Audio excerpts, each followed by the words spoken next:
Coming to you from the West Coast, this is the PolitiCoast Cambie Report special year-end live show. Today is December 30th, 2020. And how are you doing, Matthew? He's still working on his mic. There are 654 days until the Vancouver municipal election. I'm Ian Bushfield. I'm Scott Lundeboom. And Matthew is going to fix his microphone as quickly as he can. Tonight, we are excited to do our first crossover live show and official internet stream. I'm sorry I hit the wrong button when I tried to get my video working to intro us, but hopefully it was fancy and people liked it. We'll be reviewing on tonight's show the year in municipal, provincial, and federal politics, so it only makes sense to have the combined team of our two shows from the Leg and Boot Media Empire here to talk to you tonight. Scott, why don't you tell people about how they can support the show, and I will see if I can help Matthew. Sure. So first of all, a big thank you to the combined 193 people who contribute between the two shows every month. You can support the podcast at patreon.com/PolitiCoast and patreon.com/Cambie Report. And this is the part where if Matthew had his mic working, he would say patreon.com/Cambie Report, patreon.com/Cambie Report. Indeed. Patreon.com/PolitiCoast is where you can support the other show. All two shows are useful, are good, and need your support.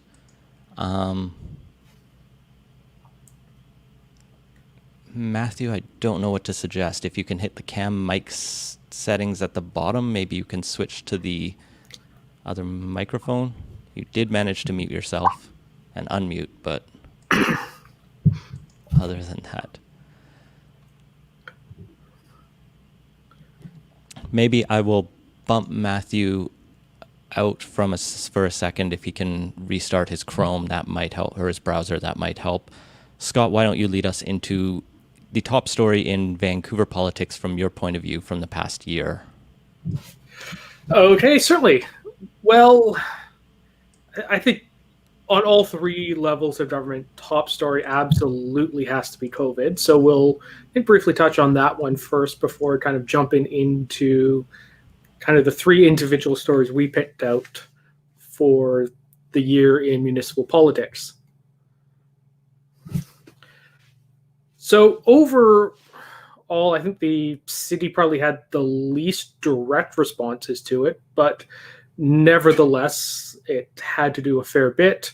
Revenues were down significantly, leaving the city to scramble, and a provincial government that was a little stingy on the aid to larger cities didn't help that.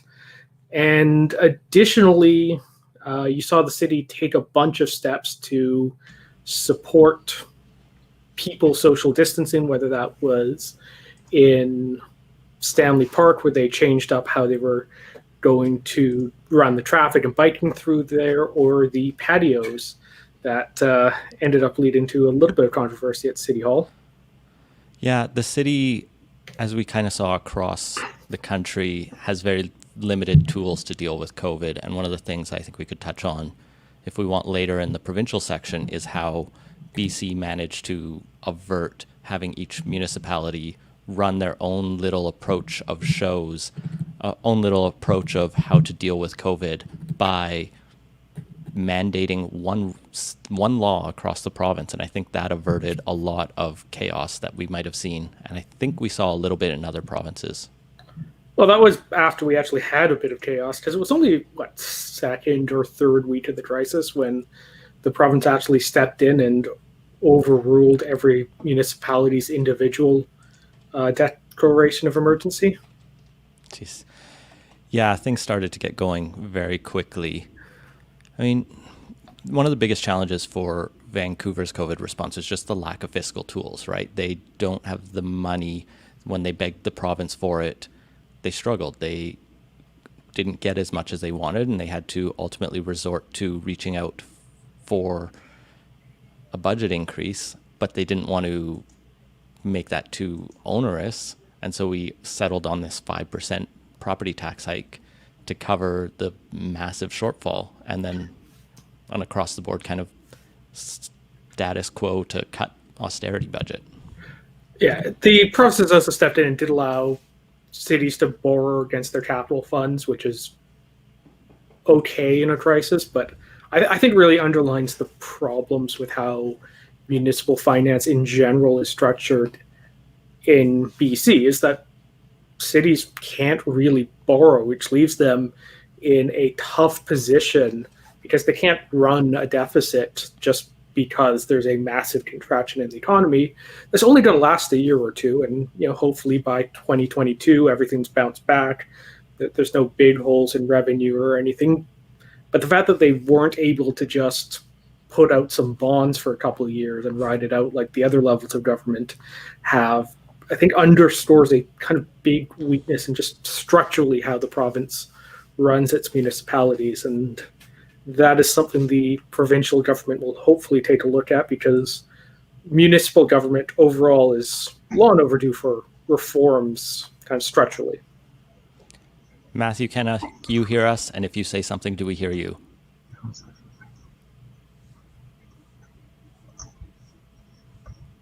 I hear an echo.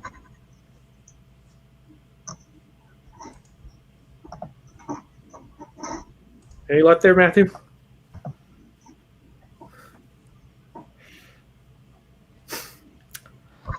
The joys of live web streaming. It's a very busy time of year in many ways, and it's very not busy in others. Scott, you wanted to talk tonight about Kennedy Stewart's failed six-packs plan. I think Matthew and I talked about this a little bit on the podcast, Cambie Report. Why don't you approach it from your point of view? Sure. So when we were planning this episode out, we were kind of looking at what was kind of like the big thing that happened this year, besides the very obvious thing that has covered everything, which would be COVID. And what I actually came away with wasn't so much what we did in the city, but what didn't happen. And Kennedy's attempt at getting a very minor pilot project passed in September of this year, I think, is emblematic of a city government that actually just hasn't done much after over 2 years now since the last election. And in this case, what Kennedy put forward was a proposal to allow up to 6 homes on lots that had previously just been single-family detached, on the condition that one or more of those homes would have to be reserved for specific incomes, in this case between $80,000 and $120,000 household income.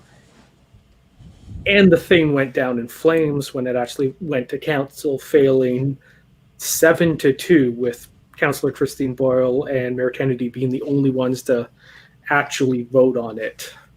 And I mean, technically it was punted long into the future, so it's not dead. It may come back. It just needs a lot more study.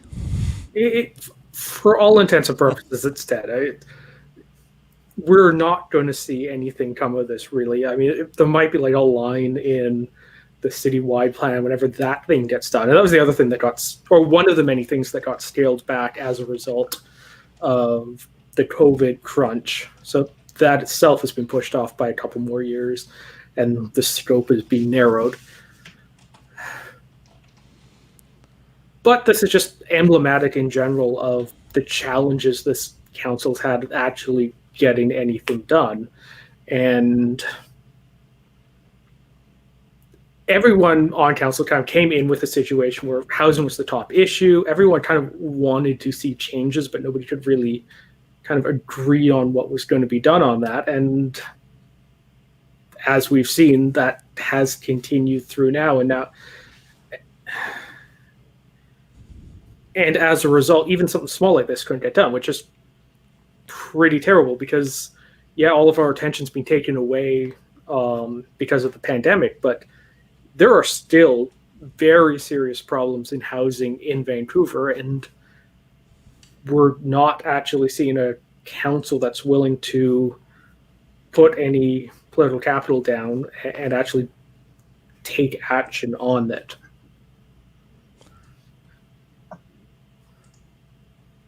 Welcome back, Matthew.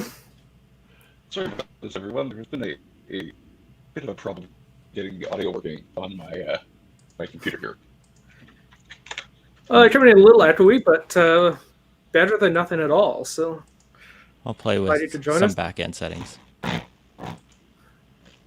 think that might work. Welcome, Matthew. All right. Sorry, everyone. I'm glad to be joining everyone here at the year-end live stream. Where have we got to so far? We were just talking about the failed attempt by Kennedy Stewart to get a pilot project for Sitzplatz passed. It's a string in almost successes. That's it was actually it was a pretty ambitious plan in a city that severely lacks density and has vast swaths of land allocated strictly to single-family housing. The Sexplex plan would have been a boost to creating the missing middle, if not what is typically defined as the missing middle of housing generally, but that kind of mid-range densification that Vancouver desperately needs. Well, and it was so unambitious. It was a pilot project to do maybe 100 lots. So best case scenario, we get 500 additional units, which isn't nothing, but it would still take a while for that many people to decide to redevelop their lots. And, it's a crisis, right? We're in a crisis. Like you say, Scott, it's shocking how unable municipal council is able to actually do anything. Yeah, and the mayor came in, his big pitch in the election was that he was a consensus builder, could work as an independent and bring people together, and you just haven't seen that happening. And part of that was the council that he was dealt. There is a naturally very divided council that, just by virtue of the hodgepodge of ideologies that was elected, wasn't going to agree on a clear way to do really anything except not go with ice cream, I guess. Yeah, and that's definitely a challenge, but at the same time, it didn't really appear like he did the actual background work and the deal making that's required before the actual vote was held, and just seemed surprised that a bunch of people who aren't his political allies didn't just jump on board a proposal he put in front of them with short notice. And this is one of the things that his political experience does not particularly prepare him well for. There isn't a lot of horse trading at the individual MP level at federal parliament, particularly in the NDP, where one, there was a lot more caucus and ideological unity, and two, that kind of dealing is done by House leaders and whips rather than and party leaders rather than individual MPs. And I don't actually know whether Stewart had a House position, but it is a different beast working with a whole range of 10 other actors versus what is effectively 3 other actors. One of the things he was able to get through, though, was a motion to decriminalize drugs in Vancouver. We kind of tied this in for you, Scott. What exactly have they agreed to do? They've agreed to write a letter to the government of Canada asking them to decriminalize drugs by providing a citywide exemption to the controlled substances laws, which I guess if nothing else, Kennedy Stewart's gotten a lot of practice writing letters to various other levels of government. The problem is, by itself, those letters don't accomplish a huge amount. We haven't actually seen also the deal making and kind of the background work that's needed to turn those letters into action by the other levels of government. So symbolically, it's good and fine, but it seems to be mostly symbolism. It hasn't amounted to much. To the extent that the letter will achieve anything, it does put Stewart on record as having what is one of the most radical approaches to drug policing in North America, really, short of Portugal and I believe now Oregon. This would bring us up to the Oregon level that recently passed in the U.S. election. Unfortunately, the municipal government doesn't actually have the ability to do this, nor does it have the ability to affect policing in the same way, as we found out on other Cambie reports, as the police board was just saying no thank you to very hoped for changes brought forward to them by council. Council has written a lot of letters. They have done this a number of times. It's one of the key tools council has is to ask the mayor to write a letter. I think they wrote a letter reestablishing Vancouver as a nuclear-free zone because that's very high on their it's great that the bylaw officers are going to ticket anyone who tries to bring a dirty bomb into Vancouver, but that's another symbolic gesture on the part of this government and the council in general. And after more than 2 years, I'm just frustrated that basically nothing in this city is any different than it was in October of 2018. I mean, I guess the traffic's better a little bit, but I'm guessing Kennedy Stewart doesn't want to take credit for the global pandemic that cut down on the commuting. It'd be a hell of a legacy. Jesse in the comments was asking if Vancouver has signs for being a nuclear-free zone like Nanaimo does, and I believe we used to. I think they got replaced for the Olympics, unless there's still the one on First Ave. There's one on Broadway just after you cross Boundary.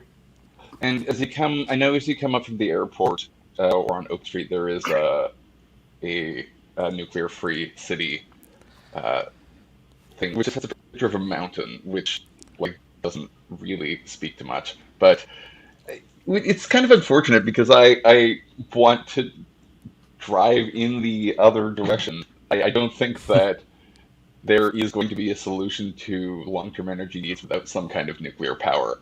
And while I understand that probably building a nuclear reactor right in the heart of Langara Golf Course is probably not the ideal place for it, we probably are going to have to look at moving towards nuclear power in the next 100 years if we want to live on a planet rather than die on it. Well, from the virtue signaling of Vancouver Council at the boundaries of the city to the collapse of virtues, the story I wanted to touch on was the NPA's rough year as a party and as a caucus. So, sorry, is this the party or the caucus you're talking about? It's kind of both of them, right? So, indeed, the splitting of them in twain is the whole genesis of this thing. Yeah, at the end of last year, we talked to Rebecca Bly in December about how she was leaving the NPA over her disagreements with the board as the lone out queer member of the NPA council. She didn't feel that the shift to social conservatism in that party was one that she could stomach, and so she went and sat in as independent. Later, as that board continued its far-right radical shift, the rest of the caucus announced they were all leaving to sit as independent NPAers. And then at one point, we even had Ken Sim pop back into the news saying he's going to run for mayor again in the next election, but not as in the NPA. He's going to run against the NPA, which was great.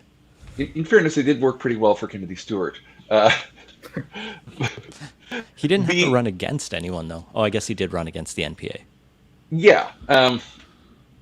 One thing that this should be elaborated on a little bit is that there are between election years, there's two periods when the board of the NPA changes over. One is right before nomination season, prior to the election year, like it happens. It'll end up happening next year. This one happened last year, the first of the two changeovers during the period. On the new board, a lot of people who had ties to far-right media groups or anti-SOGI groups or some extreme right-wing other affiliations were elected to the NPA board. This caused the both currently and more historically left-wing NPA caucus. The NPA has functioned oftentimes as a group of businessmen who will select a group of representatives of Vancouver that they feel like they can live with, and then they become the city council, but it's the businessmen who are picking the nominees. That dynamic has ended effectively, at least for the foreseeable future, if this board is able to hold sway. The big question really is, at the end of, I think it's going to be about November of this year, there is going to be another NPA board election, and that is going to be the big pivot point around which the NPA turns. Are people going to come back into caucus, or is the anti-SOGI more far-right, more like Coalition Vancouver style representatives or board members going to hold power into the future? And if so, where do the current NPA councillors go? That's a good question. Elections have a way of trying to bring everyone that are nominally on the same team together. So I could see them trying to mend some fences, but at the same time, this is a problem that center-right parties across the Western world are struggling with right now, which is kind of very active base members who are fairly offside with the general electorate and are trying to push parties in directions that they think is right, but probably is not going to be electorally viable. It's kind of like the exact opposite problem the NPA or the NDP has, where the people who are pushing the party think they know where the public is, but they do not represent the base. The NDP is like, let's move to the center. We think most people are there. And the base is like, but the left. Yeah, but like the NDP is actually doing a better job of ignoring their nuttier base in this case. Well, provincially, they're good at getting elected. Federally, they just get cut off by the Liberals. Yeah, and the Liberal Party, I think the Liberal Party has we'll come back on my theory of the Liberal Party when we get to federal politics. So the NPA will be the thing to watch definitely in the next year, especially as we get into the home stretch of the lead up to the next election. Like we say off the top, only 654 days left until that happens. Make sure you're registered to vote. Matthew, maybe as one final story on municipal politics, do you want to sum up the fun that has been the Michael Wiebe conflict of interest drama, unless you have a different highlight from municipal politics? No, we'll do the Wiebe-gate. Because of course everything, it's patio-gate, I guess. Patio-gate is better because there are patio gates.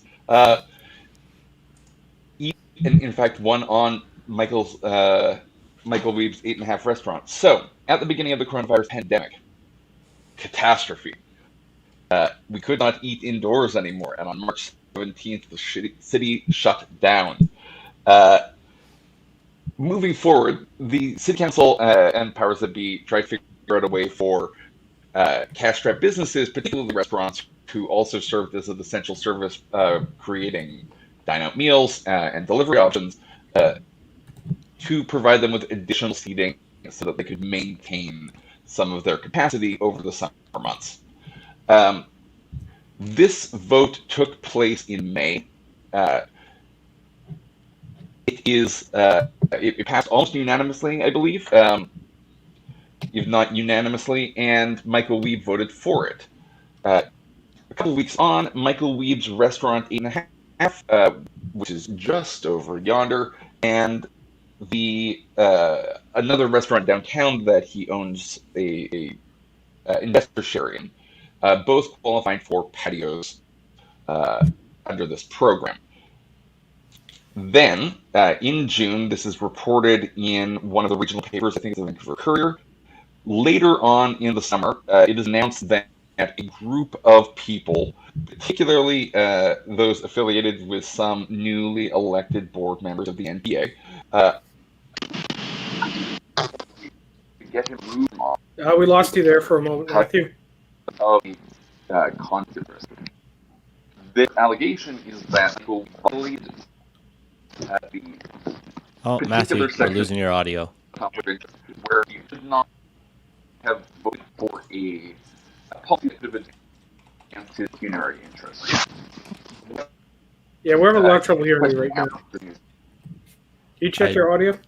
Just muted as we've had some issues with Matthew. Hopefully he notices. I know he's in a good stream of consciousness about this. So the Michael Weeb stuff has been an ongoing challenge. It seems like it shouldn't be a thing. It's not. And the Is it any better?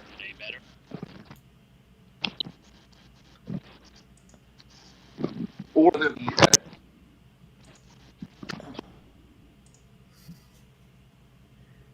It's not any better. It's not. The audio's not working for you, Matthew. We'll have to give it a couple seconds. Scott, what's your take? How about now? Yes, there we go. There we are. Okay, excellent. So, Michael Weeb had three defenses effectively. One is that the interest was held by electors in common. The next was that it was so minor an interest that it was not germane to the vote. And then the final one being, it was done in good faith and not in a manner that was deliberately designed to advance the pecuniary interest of the city councillor to the detriment of other people. So, like Ian and I did some fairly dense looking into this over a couple episodes of the Cambie Report, and I do recommend going and reading them, particularly where Michael Weeb's responding to the petition, which kind of outlines his arguments. Now this is going to be going to Supreme Court, and we do not know exactly when that's going to be ruled on. It is kind of unfair, I think, to Vancouver electors for this to have dragged on all the way from May to X month in next year. It would necessitate a by-election, and that effectively puts us in the same political situation where we were in 2017, where a vacancy opened up, and that was the one that I mean, a by-election right now would be really fun. But like you say, like you say, it would give us something to talk about. Uncertainty is unfair to electors. It's why I think we've seen Michael Weeb take a absurdly cautious approach to conflict of interest at council, voting even, or recusing himself even from votes on library fines. Not clear why. Maybe he has some, but come on. You can vote on whether we can have library fines, Michael.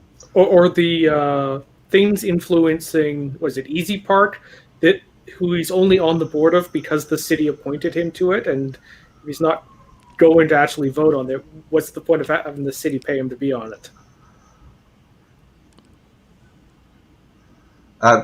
Two things. One, someone points out in the chat that he also argued that the petition was filed after the 45-day time limit, which was actually quite important because, as I was alluding to earlier, sorry, I've got a speech jammer effect going on in my ear. It's like throwing me off.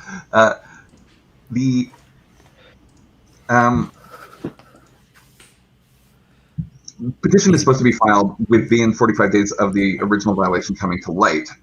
When that was is debatably either the date of the vote or the date that it was reported in the Courier. Suffice it to say, after a city conflict of interest investigation that kind of concluded that Councillor Weed had abridged the rules in an improper way, the electors of the MPA decided that they would file it within 45 days of that report, but that report happened in September. It's a very messy situation. It's also not as fun as the other famous conflict of interest case from the year, which was Pigeon Gate in District of North Vancouver. That this year? I think it was some of the stories about it, some of the follow-up reports Okay. were so long. I don't remember when that first started, but some of it was in 2020. It's been a very, very long year. That said, I think we've spent a good amount of time on municipal politics. Let's maybe turn our attention a little more provincially and shift our light to the capital in Victoria. Let's talk a bit about how BC has managed to respond to COVID. And then we'll pick out a couple of our favorite stories of the year. BC, of course, being the province, has the power of health, and so its response is probably biggest in our minds, at least, because they're the ones in charge of it. This year was Dr. Bonnie Henry's year. I think most people learned her name this year who didn't know her before, and Adrian Dix really came into the spotlight like no one really expected, I think. Prior to this, he was mostly remembered for his ill-fated 2013 run against Christy Clark, when he flip-flopped a bit too much and then struggled. And this year, he just looked competent as far as we could tell. And definitely in the first half of the pandemic. During the press conferences, he definitely gives off the air competence, and he definitely knows his files well and all those details. So in that respect, the performance has been good. I think what is less clear is the broader package of decisions, orders, and everything that has come out of the BC government. That has been, I think, not nearly as good as a lot of people had assumed earlier in the year. So during the first wave, we had a fairly mild outbreak here in BC. I think daily cases peaked at like the 90s or low 100s, and by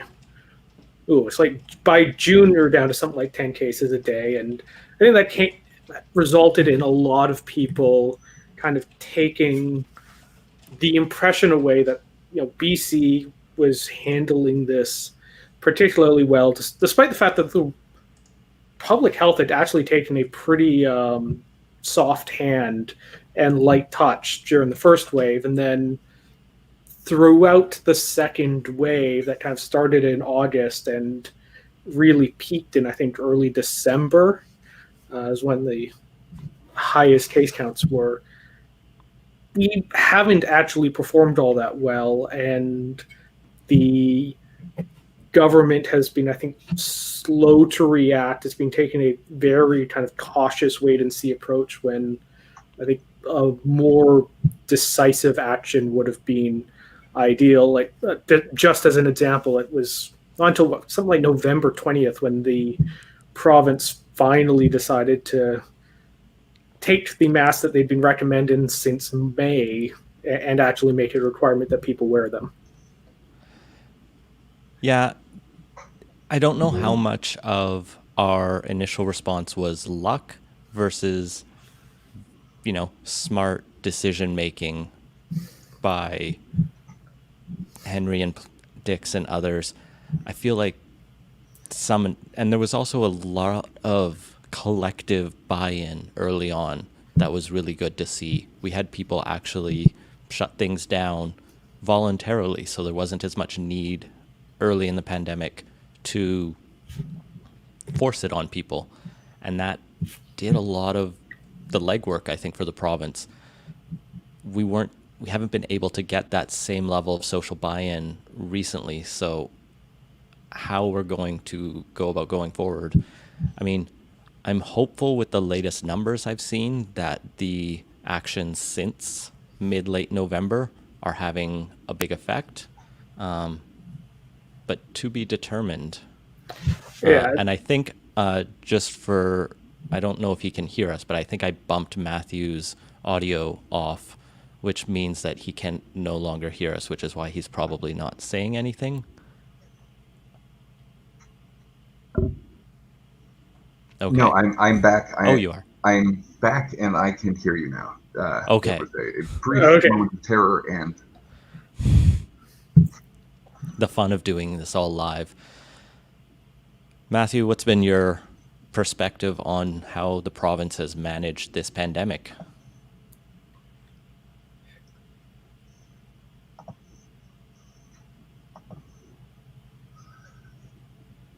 pretty good. I voted for them for it, basically, and don't tell anyone. But the province did a pretty excellent job, both in elevating a clear and concise and capable leader. Having Dr. Bonnie Henry on tap, I guess, as provincial health officer was a good stroke of luck, and she has turned out to be a charismatic and calming force for the province. The uncertainty at the beginning of the pandemic, I think British Columbians responded particularly well to, because we just decided to extend the cocoon period when Vancouver is uninhabitably rainy for a couple more months. At some point, though, the tyranny of the sunny day speaks out and calls to you, and you have to get out to the park and you have to get out to the beach. And as it turns out, both of those are relatively safe activities as well. Now, though, as we are being forced inside again, it's going to be more of a problem. And I hope that we can keep in mind that this is only going to have to last us a couple more months, like 7 more months. But without considerable banding together and managing to stem the rise of the second wave, we are going to be facing the same kind of issues with hospital collapse or overstressed health system. Manitoba recently entered a overstressed health system period where their health system was in danger of shutting down just because of the intense number of cases. Now, particularly with the fast spreading coronavirus, this becomes even more of a danger. So our social distancing measures become even more important. Which is why we're doing this online and not having a big show in a theater like we wish we could. Also, we couldn't legally do that.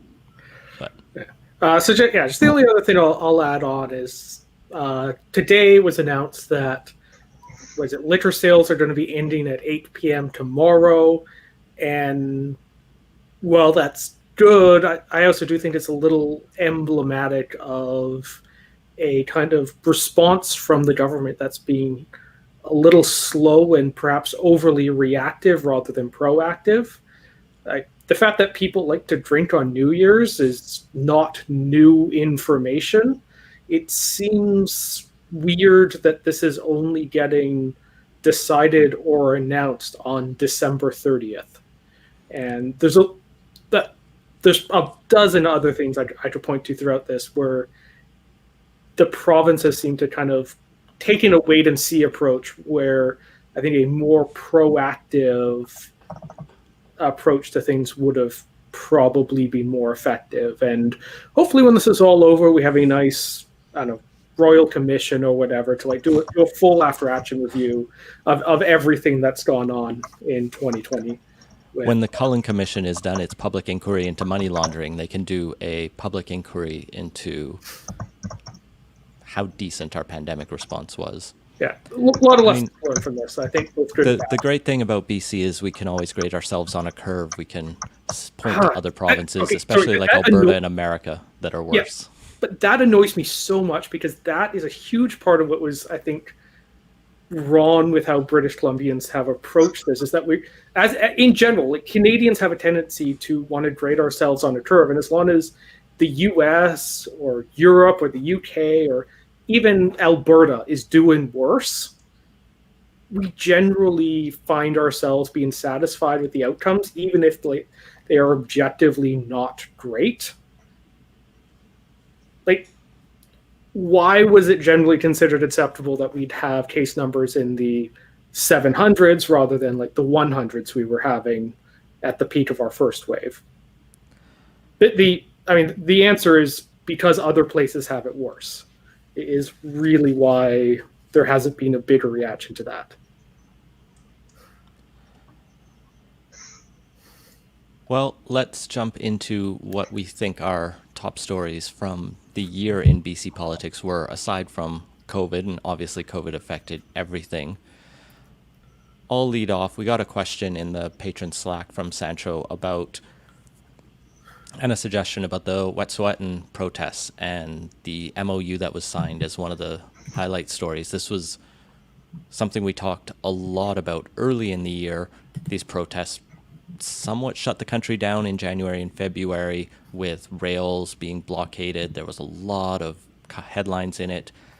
And pretty much by the time the pandemic really shut everything down in mid-March, it was unclear whether it was going to keep getting bigger or just manage to find some kind of reconciliation. And instead, everyone's attention got turned to everything that was being canceled.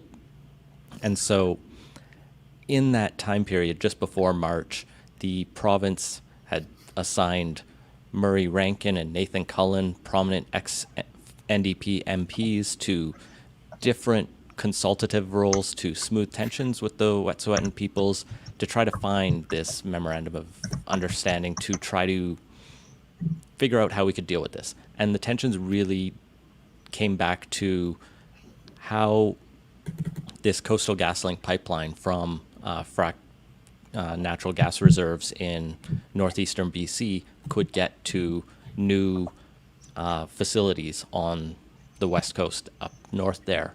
And the elected councils had all signed agreements with Coastal GasLink, but many of the hereditary chiefs who represent a lot of the unceded territory that this pipeline was planning to go through had not agreed and had been vocally opposed to it. And this led to, go ahead, Matthew. Yeah, this is one of the areas of Indigenous or Aboriginal law that is kind of approaching a settling point.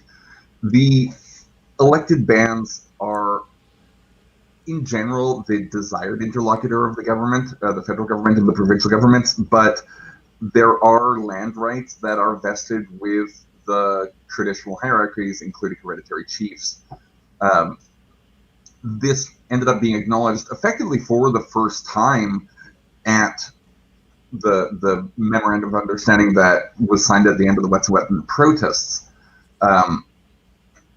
This makes a distinction between the Wet'suwet'en people and those who live specifically in the community, which stand to benefit to a greater degree in the resource extraction that Coastal GasLink would be bringing to the area than the more broadly dispersed members of the Wet'suwet'en Nation. There are also political divides within Wet'suwet'en Nation as well that shouldn't be glossed over, but and some intrigue actually. But it is a fascinating story that managed to completely fizzle out as the world began to die. Yeah, and we were asked for an update on this, and I couldn't find anything since that's been posted publicly since August on where these discussions have been going. The MOU that was released in May said there were a number of issues to be sorted out within 6 months, including child and family wellness, water, and the Wet'suwet'en were supposed to come up with a nation reunification strategy so they would have one voice with which to talk to the province with. And they said in mid-August that those were all well underway and they expected to have them very soon. And it's been silence from Indigenous Crown Affairs Minister Carolyn Bennett and the federal government and the provincial government since then. I found a couple stories relating to the drama Matthew alluded to. There are some former hereditary chiefs, largely women, who have been ousted, and they say it is unjustly ousted, and so they are claiming a human rights complaint that they have not been properly consulted in this entire process. It's very messy. At the same time, it's been kind of a thorn in the neck of John Horgan's claim to be the reconciliation premier with his UNDRIP bill, as it drew out a lot of young people, many Indigenous, to protest across the province, including blocking the first throne speech of the year in early 2020, when no MLAs could get into the building without crossing a massive protest line. Yeah, and well, I suspect part of the reason why we haven't heard more since that August update is because the government spent a good chunk of the fall, not be in the government and run in for a impromptu re-election for that, which no doubt meant that a bunch of those negotiations had to be paused.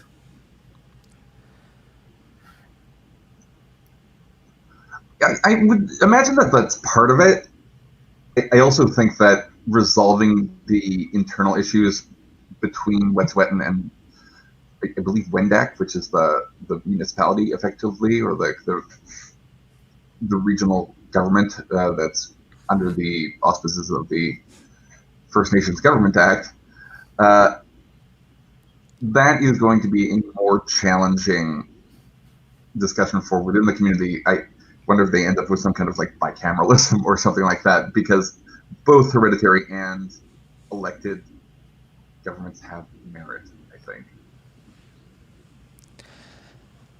And I mean, COVID has also made it incredibly difficult to do all of these negotiations. Many of the plans I imagine they had relied on traditional approaches to negotiations, which involved a lot of communal meals, a lot of in-person meetings and ceremony, all of which have pretty much been suspended since March, particularly because a number of the elders in these communities, especially in the north, are high risk, and with the difficulty of getting healthcare into quickly out of some of these communities, you don't want to put these people at greater risk than necessary. I know a lot of it has been done by Zoom, but you know, there are limits to online technology, as we can see tonight and as everyone has experienced over the past year. So it's understandably going slower than expected. And the other challenge is the MOU explicitly ruled out solving the Coastal GasLink question. It said we're only going to look forward, and that pipeline is just going to be left hanging. It's probably going to be built. It's being built, parts of it, and basically, I actually still think that the Wet'suwet'en hereditary chief scored a pretty big strategic win in securing the recognition of the federal government that they were the legitimate representatives of the Wet'suwet'en with respect to land title. That had never been acknowledged before, and the government had been strongly in favor of recognizing democratically elected band councils.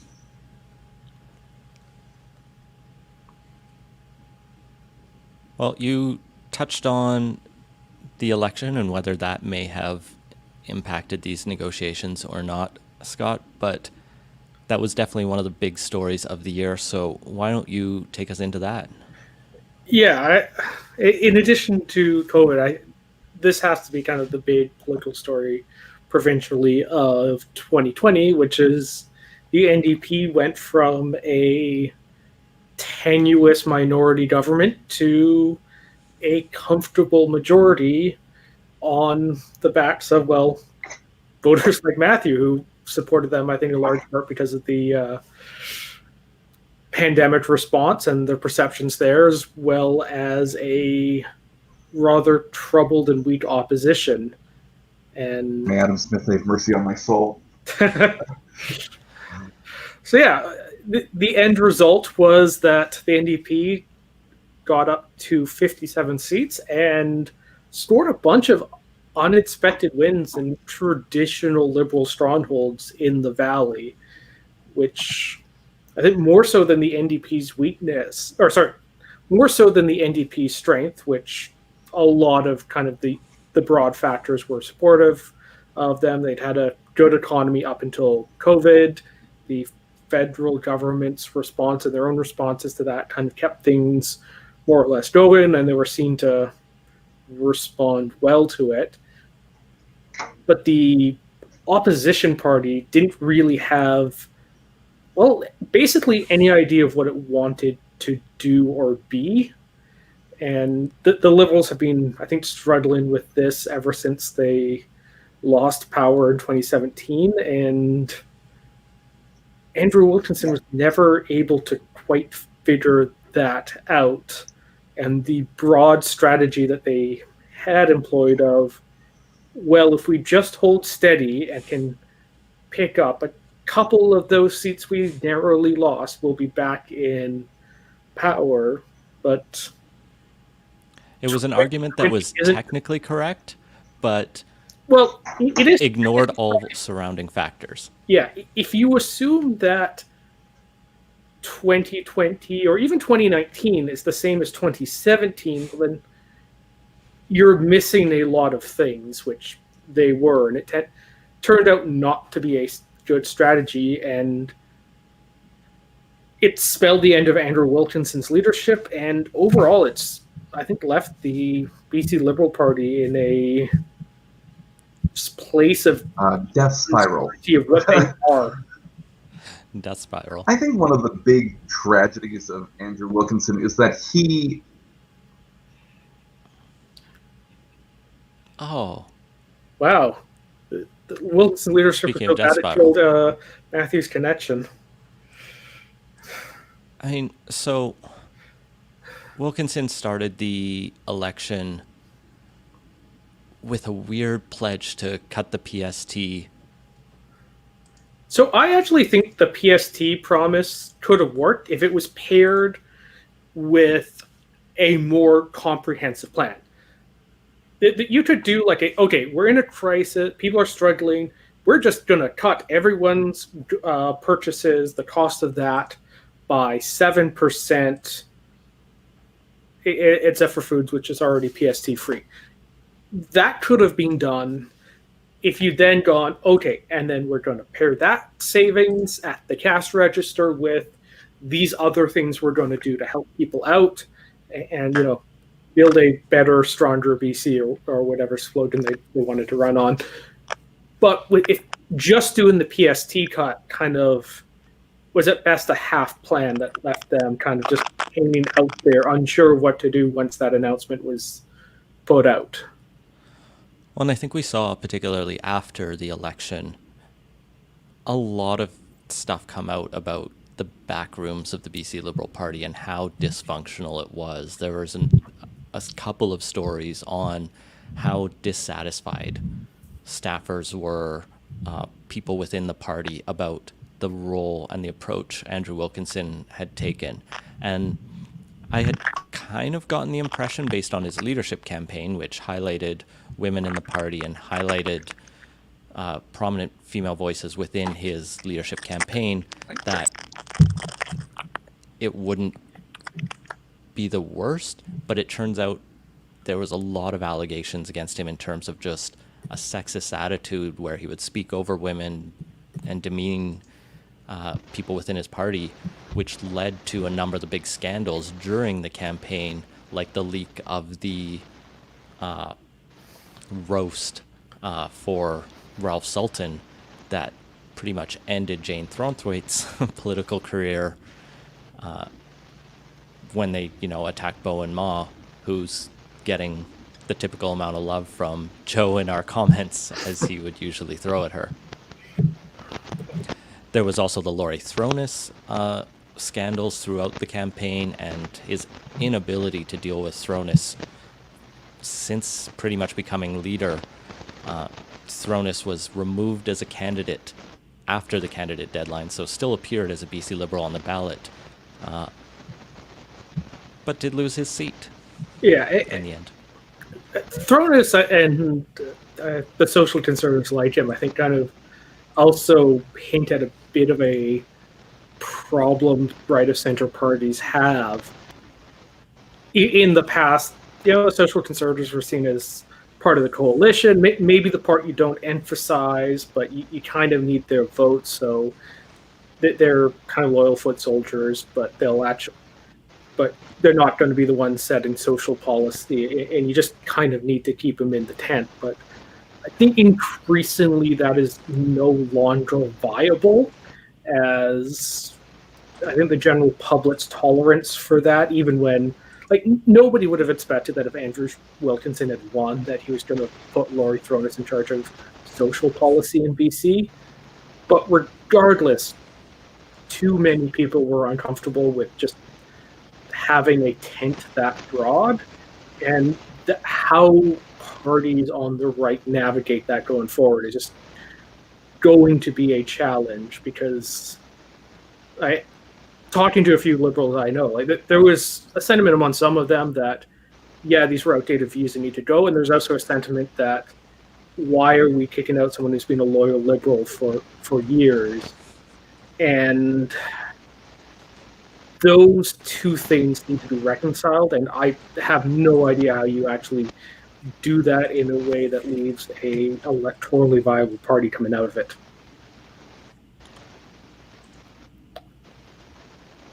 Matthew, it looks like you're online. Yes, I am online, and I cannot hear you. Oh, your mic's too quiet. Let me play with some settings. Here we are. Turn off the Canon mic. Okay. So, Laurie, I don't know. The whole Wilkinson idea is a bit of a false start to me. Wilkinson is a very cautious, ideal candidate to be electing as a party leader for a party that is already in power. And I think that's what the BC Liberals thought of themselves as, even though they had lost power after the political machinations that went on after the 2017 election. The subsequent alliance of the Greenland and NDPs didn't feel like a loss to the BC Liberals, and so they didn't act like they lost. And so they elected their very cautious, very safe candidate rather than someone with vision or pizzazz. Not that I think that there were that many people running in the BC Liberal leadership race that offered those up in spades. The reckoning came later. I think the other big storyline out of the election was, going into it, everyone kind of expected the Greens to just get wiped out, except Greens, of course. Greens are the eternal optimists, because you have to be when you support a third party, third, fourth, federally, I think it's fifth, sixth place at this point, who, a party that doesn't tend to elect too many people, but is on the upswing. Sonia Furstenau had just become the leader. She'd surprisingly narrowly won over Andrew West. That's not right. Cam Brewer. Andrew West was federal, and he did not do well at all. Cam Brewer. Furstenau was expected to win, but the fact it wasn't a super easy win was a little bit surprising. But during the campaign itself, she was strong. She performed arguably one of the strongest in the debate. Horgan benefits from being the incumbent, and so he's seen as premier. But first to now, didn't trip over herself answering, "Why are you not a racist?" which feels like an easy question, but it turns out is not. And so she managed to hold her vote, even though they didn't manage to run a full slate.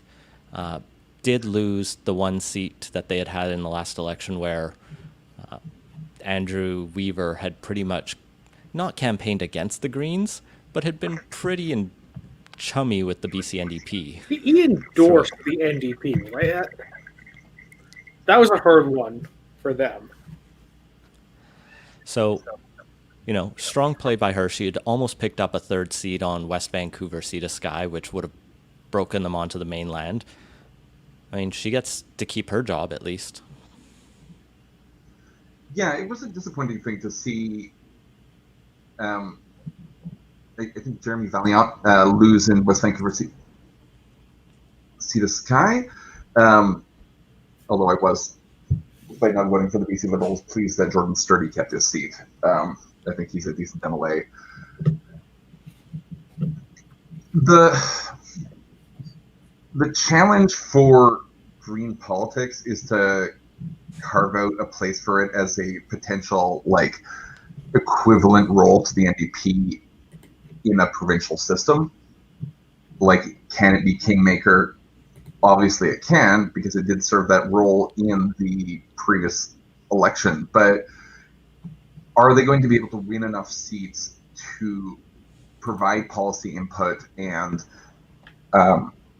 create some kind of dynamic three-party system that could be applied to BC? Do we have that population?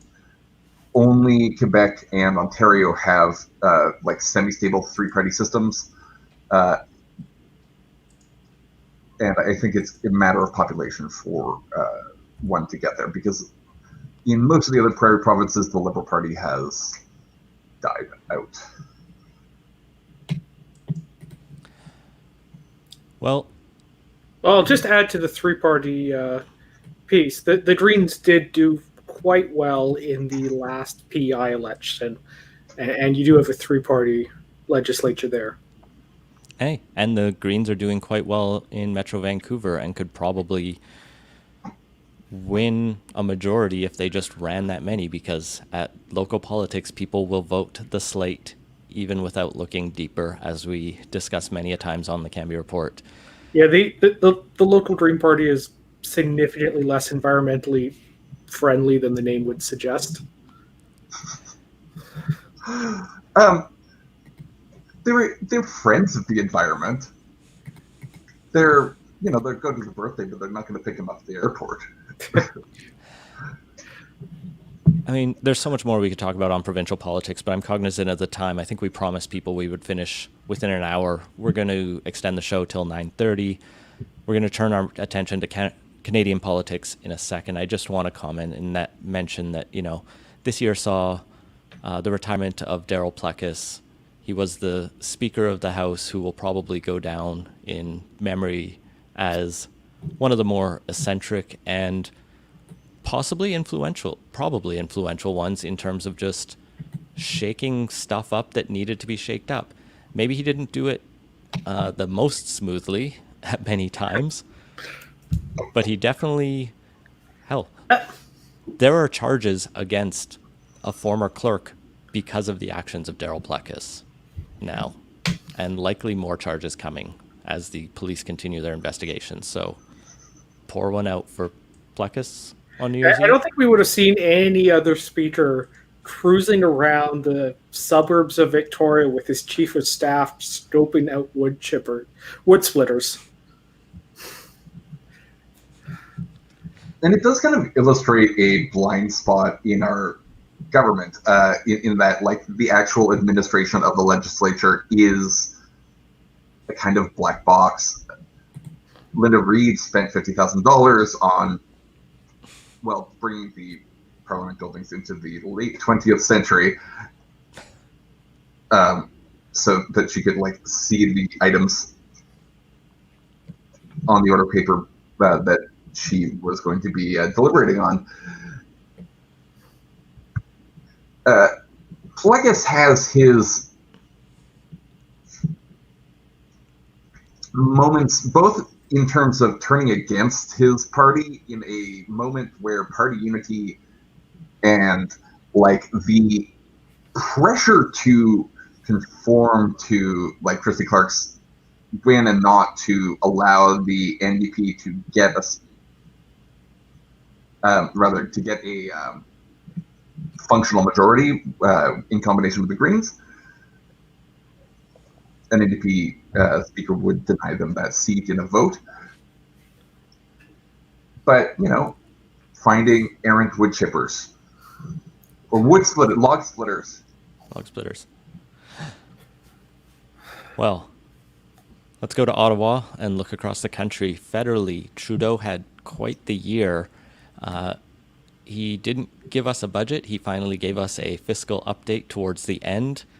The longest possibly Canada has gone without a budget. I haven't looked at the history books for that, but it was a weird amount of time. Nevertheless, we have spent a lot of money as a country, some of it effective, some of it just throwing money at the good old money pit to keep people from going bankrupt. And luckily, it hasn't bankrupted the country because we have such low interest rates. Two major spending bills or kind of rollouts, one in the spring, which released the CERB, this ERB, everyone's $2,000 a month check. And by everyone, I mean most people who lost their job or lost some work, some of whom are now realizing that they may not have qualified for it, and they have to figure that out. And then another bumper spending bill in the fall, which we've covered on PolitiCoast. Matthew, how do you think Trudeau has done federally coordinating the COVID response in this country? Starting out middling, ending strong, I guess. I think the COVID response has been generally a success of federalism as a system. The provinces have been very keen to swing their hammers, and the federal government has been coordinating a procurement program both for personal protective equipment and for the vaccines. Admittedly, they kind of failed for the personal protective equipment procurement, ending up with far fewer mask, gloves, face shields, etc., that we needed. In fairness to the government, they did learn that lesson and were able to get ahead of themselves on ordering way more vaccines, actually, than there are people in Canada, is my understanding. I think it's 10 to 1. The excess apparently going to be... I think it's 10 to 1. 10 doses per person. Yeah, although that's 10 doses per person, although many of those require 2 doses per person, so... And we don't know how many will ultimately pan out, too. Right now, we've only approved 2 of the vaccines. If those 2 are the only ones that are actually viable, I think we'd still need to exercise our options to buy second rounds of those. But, we get a couple other ones, we should be in good position. And the other thing I'll mention on the vaccine is the government's communication on it was absolutely atrocious in terms of basically spending 3 weeks being unable to tell anyone when vaccines were going to be delivered, which just caused them no end of needless grief and spurred a lot of concerns from people who understandably saw a government that kept trying to dodge the question of when the vaccines are going to be here, and interpreted that as that probably means we don't have a good schedule for that. Part of the problem with the scheduling is that we don't have a strong idea of how that supply chain is going to work. And I bring this up primarily because I get to talk about Dippin' Dots ice cream. It is the ice cream that Sean Spicer, former White House press secretary, touts as the ice cream of the future. And while it might not be. In fact, it shouldn't be. It does have an ultra cold storage system that could be retrofitted to use its existing infrastructure to deliver and store the Pfizer vaccine, which has to be stored at negative 70 degrees centigrade. Celsius. Yeah, I think it was actually negative 80. Yeah, on the... Is there a difference? What, like... Yes, 10 degrees. At that point. Jesus. Between centigrade and Celsius, they're the same. Oh, the same scale, right? Yeah. Okay. On the COVID response itself, I break it into two kind of parts. There's the economic supports, which includes the CERB and the various small business programs. That I think was very successful, and the government gets high marks on.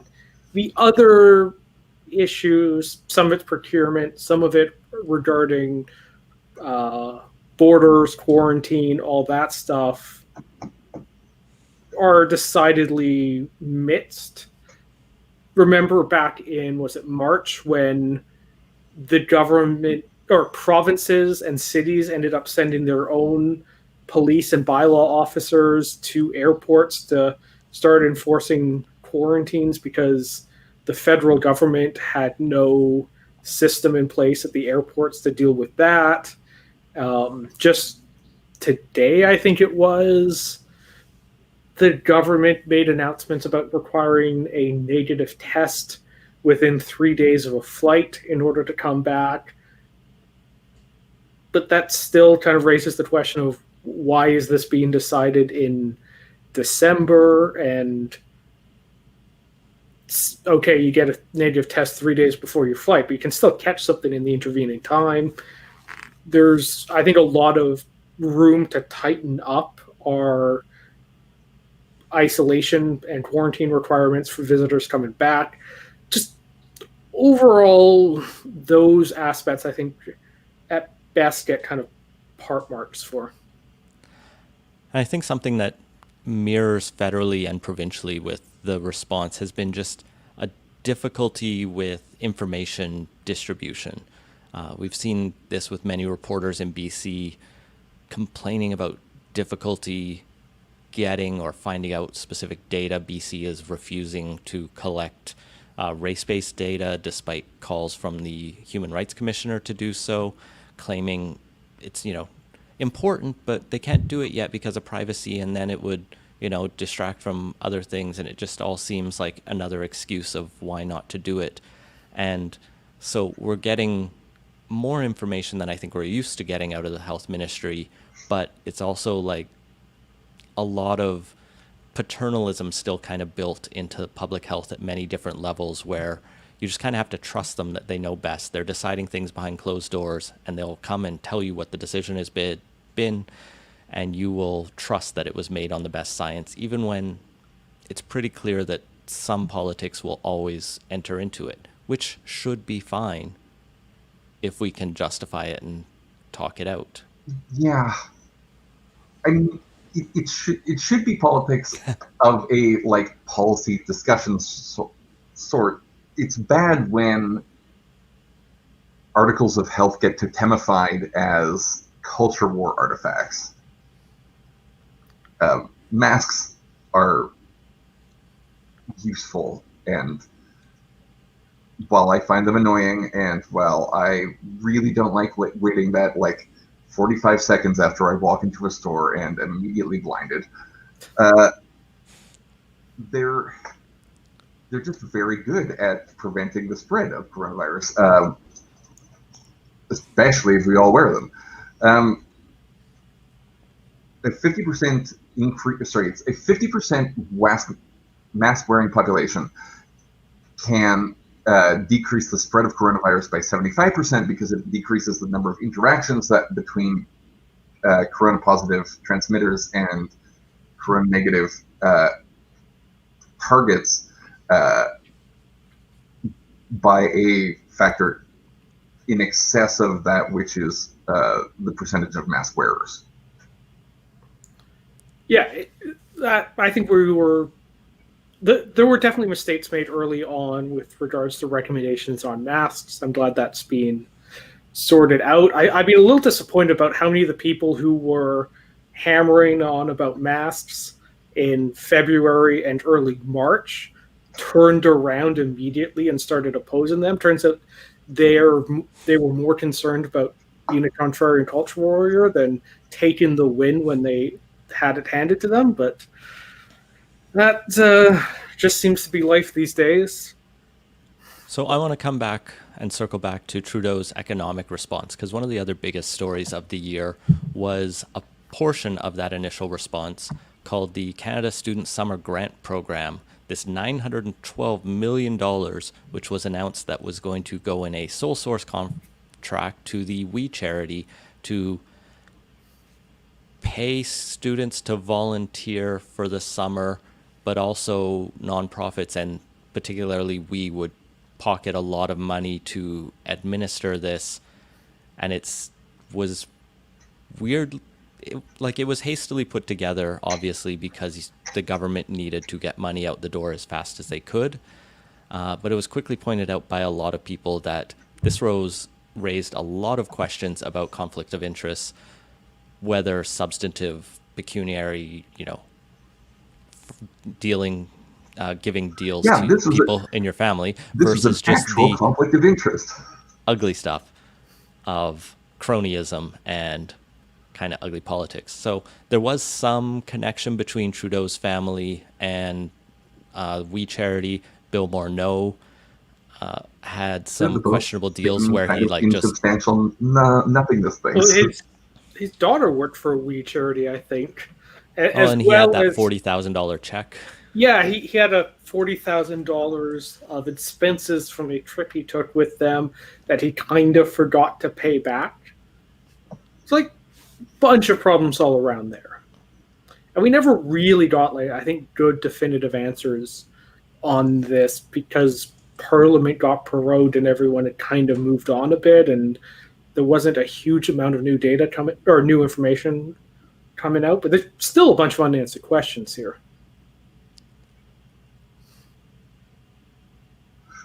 Yeah, but they needed their pound of flesh and they got it.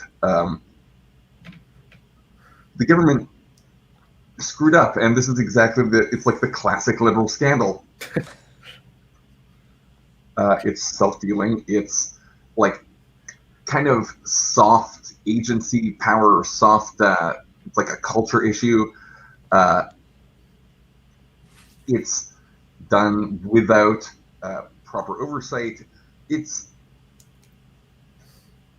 just like sponsorship scandal redux, like an order of magnitude or two smaller, but it was clearly like not well thought out and decided in like a bar on Spark Street rather than an actual policy shop.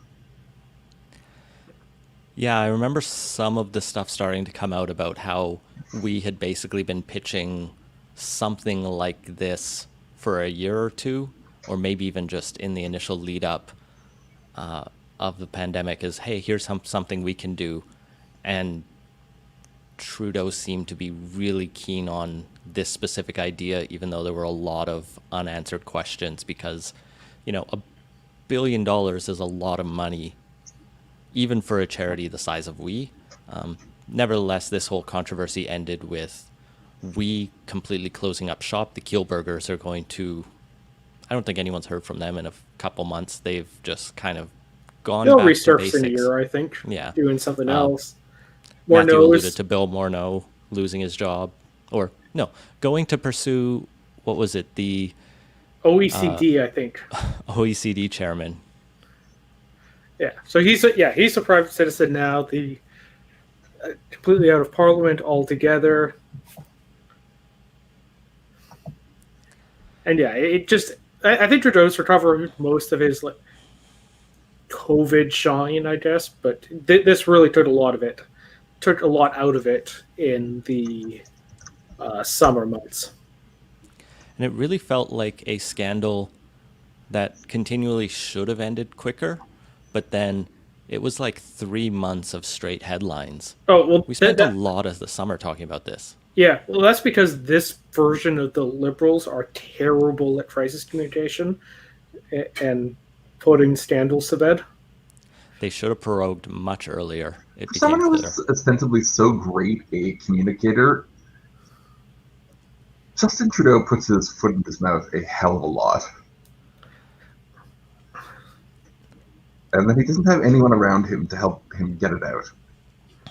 I think one of the advantages they had here was the Conservatives were still searching for a leader through part of this until finally Aaron O'Toole was elected leader towards the, what was it, third quarter, like September? It was in August, but basically prorogation, I think, had happened by that point. So there was really, you didn't really have him on the attack the way I would have if he'd been elected earlier than that.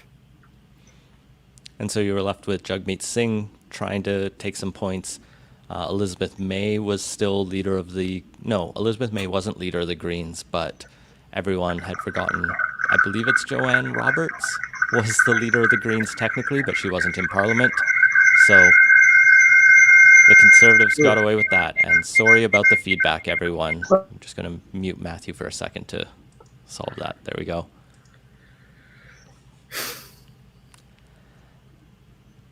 Final thoughts on federal politics for the last year. So I didn't pull out like a single story to talk about, but I think the theme that's kind of been simmering in the background this year and the last couple of years that eventually I think is going to have to be forefronted is what is Canada's place in the world, and that's been changing quite a bit. We lost out on a Security Council seat we ran for this year. There's the continuing tensions and problems with China. The U.S., while it looks like they're going to be leaving their deranged leadership phase, at least for the next 4 years, they still could have some very significant problems that's probably going to take away from their role in the world as an active player as they have been. And Canada needs to figure out how it's going to navigate this changing global order, and nobody really seems to have any ideas on that or a coherent plan, and that's going to be something that's going to be really important going forward. Matthew, thoughts on the year? What happens when we turn the economy off and then try to turn it back on again? We're going to find out. Before, really. The economy has gone off. The economy has declined. The economy has collapsed. The economy has recessed. The economy has never been shut down. So I'm fairly hopeful about this. I think we're going to have a strong recovery once the vaccine is in place. A lot of people in positions such as I think all of us have generally kept their employment through here. We've been able to work from home, and there's a lot of kind of people who've done fairly well in terms of being able to save a bunch of money throughout this, who are probably going to go on a big spending binge once there are things to do again. And that, I think, will probably bring back the sectors that were hardest hit by this pretty quickly. And the people who have not had household debt. Yeah, the people who've not had our fortune of being able to stay employed through this and save a bunch of money, the CERB has generally kept them afloat and in decent stead. And once the pandemic is no longer an issue, I think we will see a fairly quick and sharp recovery. Like, we've already seen a big turnaround in BC. The stats that came out a few weeks ago showed something like 97% of jobs are back in, or people have their jobs back. Now, are those the same jobs for many people? Do they have the same amount of work? Are they getting paid the same? there's a lot of questions I have about, who is this going to hit hardest? And it feels like this was talked about a lot at the start of the pandemic, that the pandemic has exposed every weak fracture in our society and just blown it to large proportions. Like the long-term care situation in particular has been shown that this is something that needs addressed and needs addressed urgently. I'm pretty thankful that here in British Columbia, we had a government that was starting to look at that even before this pandemic and had moved pretty decisively. That is one of the things that I think Adrian Dix deserves the most credit for, is the moves they made to centralize staffing and just really try to fix long-term care. We need that across the board because, what kind of recovery will we have? I'm going to be fine. You're going to be fine, Scott. I'm hoping you're going to be fine, Matthew. I don't actually know what you're working at these days. We haven't gotten to sit down for a beer in long enough, right? But, Yeah, no. I'll keep people posted in the new year. Yes. So lots to continue to look forward to, but it's still very tense. Vaccines are rolling out. Let's close off the show with some reading recommendations. We were asked in Slack about, after we re-released the PolitiCoast episode where we interviewed Rob Shaw and Richard Zussman about their book Matter of Confidence, what are some good books on BC politics, or even just what are you reading maybe or have read that you would recommend people take a look at while they still have a little bit of holidays or quarantine in which to do it? Right. So broadly speaking, I think there are kind of two types of politics books. There's the books about specific events, people, and whatnot, and that would be an example of A Matter of Confidence, which I definitely recommend, and I hope everyone enjoyed hearing the interview we re-aired. And then there's the books that I think influence how you think about politics, and those are the ones that I've selected here. So first off, I would highly recommend Why Nations Fail: The Origins of Power, Prosperity, and Poverty by Darren Asamoah and James Robertson, and the follow-up book they wrote, The Narrow Corridor. Both are kind of excellent books about, what makes a nation successful, and how institutions can either lead a nation to kind of prosperity, rule of law, and success, or cause a nation to fail. And it takes a very institutionalist look at it, and has influenced how I think about this quite a bit. Next up would be The Righteous Mind: Why Good People Are Divided by Politics and Religion by Jonathan Haidt. He's a psychologist, and this book is really about kind of what motivates political thought and what motivates people to take the positions they do. He more or less breaks it down along, there's a bunch of what he calls moral foundations, or basically the big questions that people care about, and people who fall in different parts of the political spectrum score differently along these moral foundations. There's, I think, harm, care, and then loyalty, and a couple other ones. And it was really helpful to kind of help me understand how people who don't share my politics think.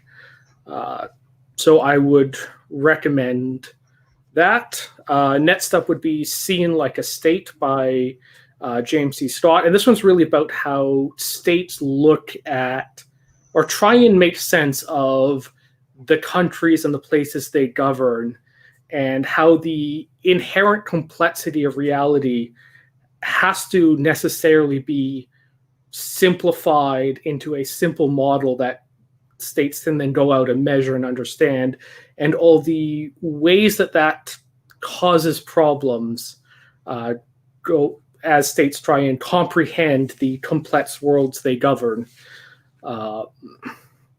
And finally, since this is the crossover with Cambie Report, I figured I'd throw in a city-specific one, and this would be Order Without Design by planner Elaine Bartode, and that really kind of discusses how the underlying dynamics in a city and market forces and individual decisions kind of shape how cities work and where planning works and doesn't work.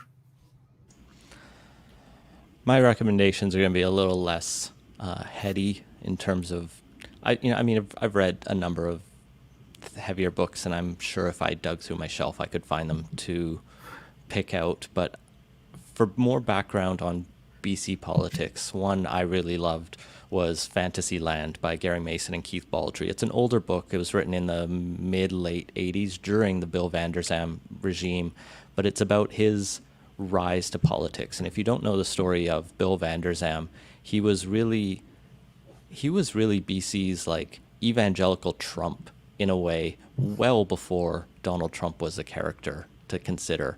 He was bombastic, he was offensive, Fantasyland was the Bible Garden themed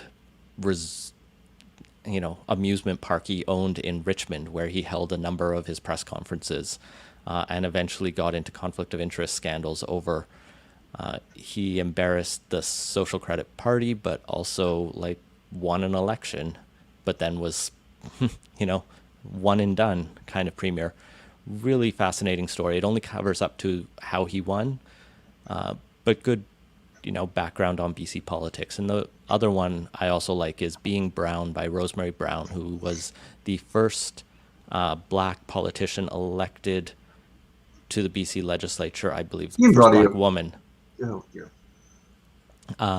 It's her autobiography. It talks about how she was elected with the 1972 BC NDP in their wave of Dave Barrett's election, and then how she went to challenge Ed Broadbent for the leader of the federal NDP and almost won, which would have been quite the interesting situation.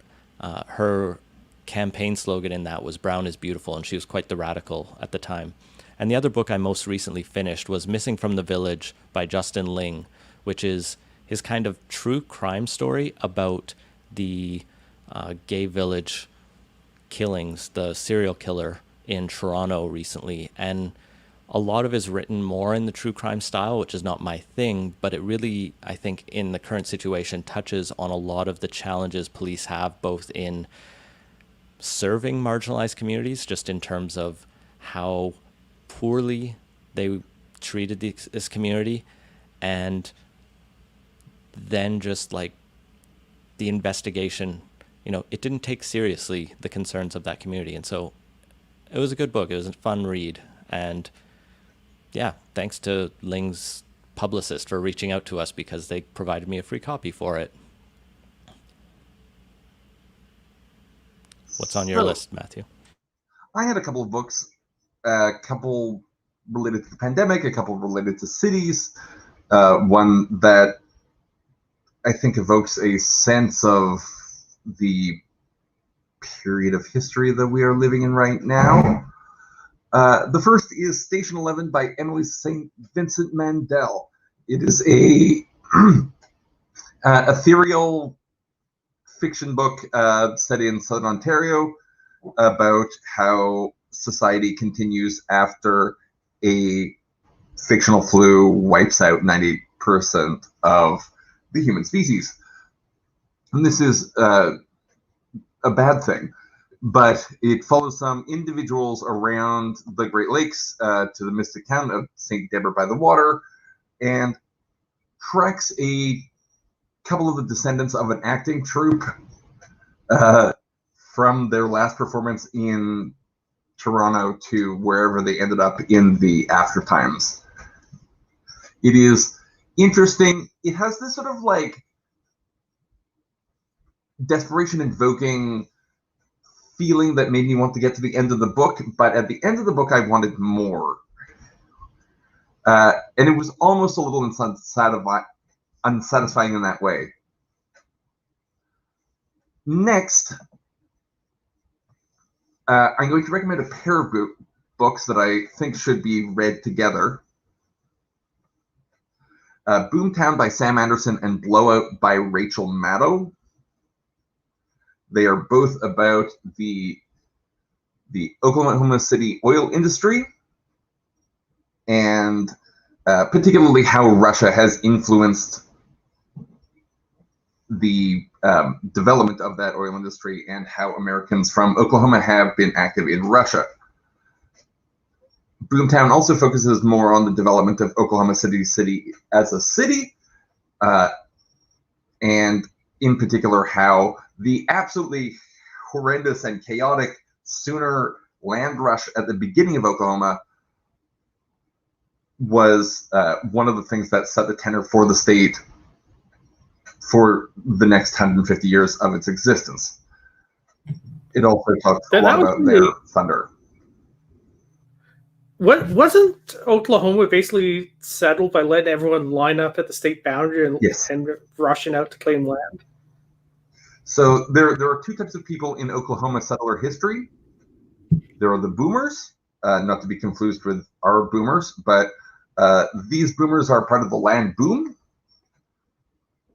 They all had to line up on the border, and they had a starting gun shot, and they raced out to claim their land in what was formerly Indian country. The other group are Sooners, who are basically cheats. They snuck into Oklahoma, hid among the best lands, and far faster than anyone could reach it, claimed it without participating in that starting line. Oklahoma, therefore, in homage to this event, calls itself the Sooner State. Finally, I want to recommend Woman on the Edge of Time by Marge Piercy. It's a 70s utopian science fiction feminist book.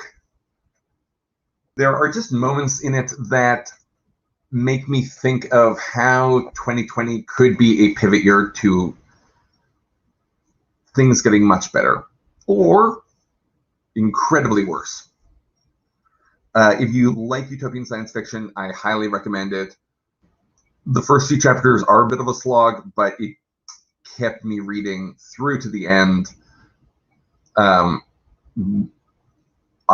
again, really suggest you pick it up. If you want something sad but important, Seven Fallen Feathers by Tanya Taluga illustrates the deaths of 7 Ojibwe youngsters who attended the residential high school. It's not a residential school, but it's a stay-away high school in Thunder Bay, and the circumstances of their deaths and some of the sociological reasons why this might be happening. Oh, sorry, there's like a half-second delay on my earpiece. It is very difficult to talk. That's okay. I think we're pretty much coming to the end. So unless anyone has any final thoughts, we'll close her out. I just want to thank everyone who joined us and bared with us all evening. And that has been the PolitiCoast and Cambie Report live stream. We'll release We'll release this on both podcast feeds soon. You can support the shows at patreon.com/Cambie Report and patreon.com/PolitiCoast. I wasn't here to do it earlier, so patreon.com/Cambie Report and patreon.com/PolitiCoast. You can go to legandbootmedia.ca and find links to both of those. Thank you all so much for listening. Yeah, our intro music is a mashup of Something's Happening Here by Michael Corin and Beautiful British Columbia by Serge Plotnikov. The show is a production of Leg and Boot Media. Wash your hands and stay home and stay safe. I'm Ian Bushfield. I'm Scott Lennebaum. And I'm Matthew Naylor. Thank you for joining us for this conclusion to this nightmare year. Let us ring in the new nightmare year together. Stockpile your booze before 8 p.m. Have a tomorrow. good time, everyone. Happy New Year. Oh, yeah. Jeez. Good night. Good night.